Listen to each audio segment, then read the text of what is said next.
Hi. Today I'm going to talk about something that might irritate some of you. Maybe some of you will find this offensive, but I feel it needs to be said. If you disagree with me, comment, let me know.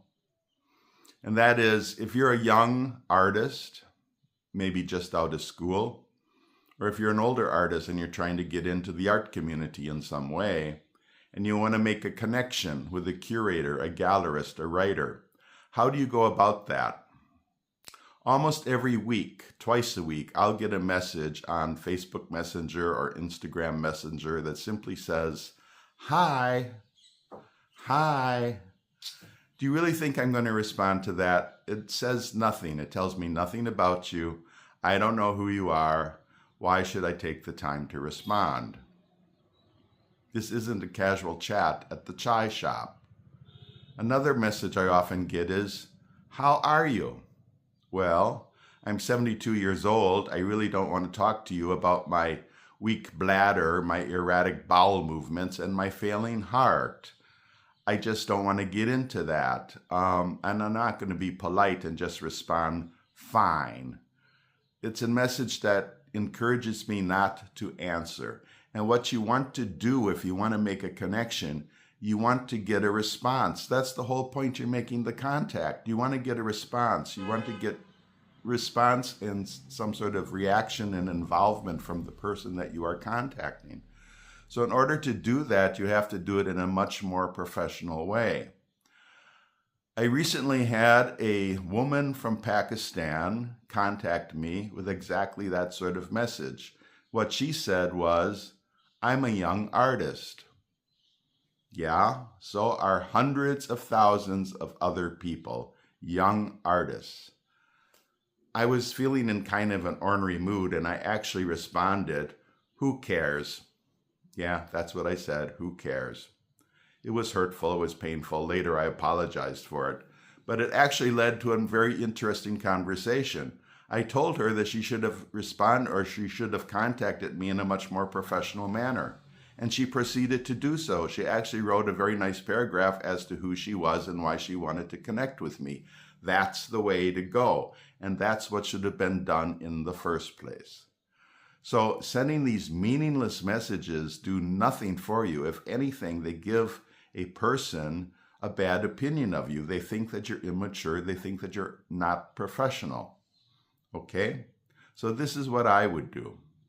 First of all, I would try not to use Instagram Messenger or Facebook Messenger. I would send an email because emails are taken much more seriously. I would make it a professional first correspondent. You're not talking to somebody at the chai shop. You're not talking to one of your student friends. You make a polite introduction of yourself. You say something to the order of, "I'm an artist. I think you might be interested in my work. I would like you to review it and let me know if you think it might fit into any of your future curatorial projects or into your gallery scene." Something like that. Something more professionally worded and to the point. Don't beat around the bush. Don't make the person you're writing try to bring you out and ask more questions. You have to put the information right up front so they know. Then in that same email, embed an image of what you consider one of your best works. So right away, visually, there's a statement.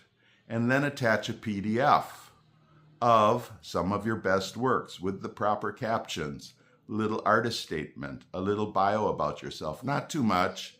Don't make it a novel. Nobody wants to take the time to read too much or to look at too much, but just enough to give people an idea of who you are. That's a good way to go about it, and you might actually get a response. And that's what you're looking for. So think about it, because I know people have language barriers and sometimes they can't do English properly, which is okay. Write it in Hindi, write it in a local language. If I receive an email in Hindi, I will take the time to translate it. If it looks like it's an interesting, important email, I will take the time to translate it. I'll copy and paste it into Grok and say, "Translate this for me into English so that I can read it." So these are the ways to go. And I think this is the best way to do it. And Please stop contacting people in an unprofessional manner. You're no longer in school. You're no longer talking to your friends. You're talking to people who make art their business.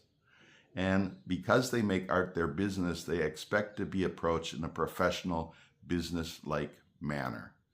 Now, that's all I've got to say today. It's a simple thing, but it's something to me that's very important for people to learn. And sadly, many people don't seem to have learned this.